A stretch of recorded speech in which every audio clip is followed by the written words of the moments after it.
So this is going to be an exploration of Plato's ideal state, a version of a perfect society described in the Republic. Plato's ideal state is based on justice, order, and harmony where each individual has a role that matches their abilities. To achieve the harmony and justice that Plato dreamed of, Plato proposes a well-defined class structure. The three main classes were rulers, auxiliaries, and producers. Each class had a specific function that supports the stability of the society as a whole. Now let's take a closer look at these three distinct groups and their roles. Let's start with the producers.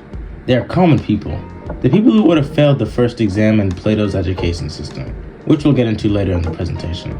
These are the people Plato said had bronze souls. These are the people that they had to stick to doing what they are naturally good at.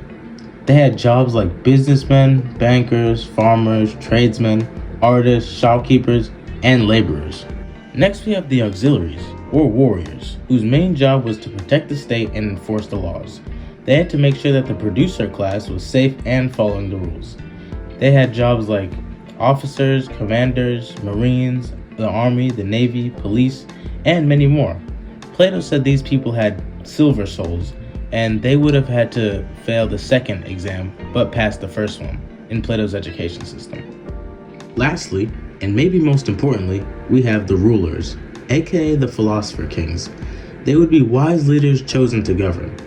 These philosopher kings are the heart of Plato's ideal state because according to Plato, they are the only ones fit to rule because they possess true knowledge and a deep understanding of justice. Their main goal is to pursue what would be best for the state as a whole and setting aside personal desires, meaning that things like money and property should have no interest. They would have no interest in these kind of things. Now moving on to how Plato actually assigned these roles, we have the education system.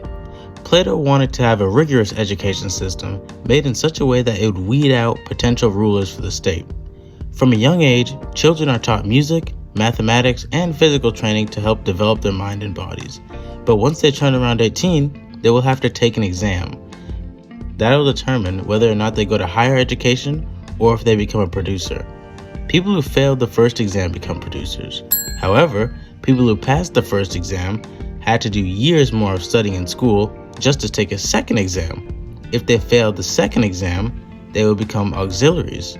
But if they passed the second exam, then they could begin training to become a philosopher king. This rigorous education system ensured that only the most qualified, wise, and mentally capable individuals would guide the ideal state.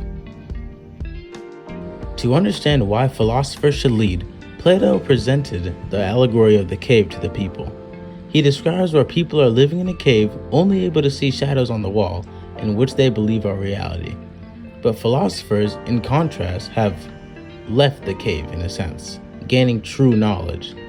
Plato believed that it was only these people who understood the truth that could lead and guide the others to enlightenment in his ideal state. The ultimate goal of Plato's ideal state is the well-being of all citizens. By creating a society based on justice, education, and wisdom, Plato believes that we can achieve a harmonious society where everyone can thrive. Plato's ideal state presents a vision of society grounded in wisdom and justice.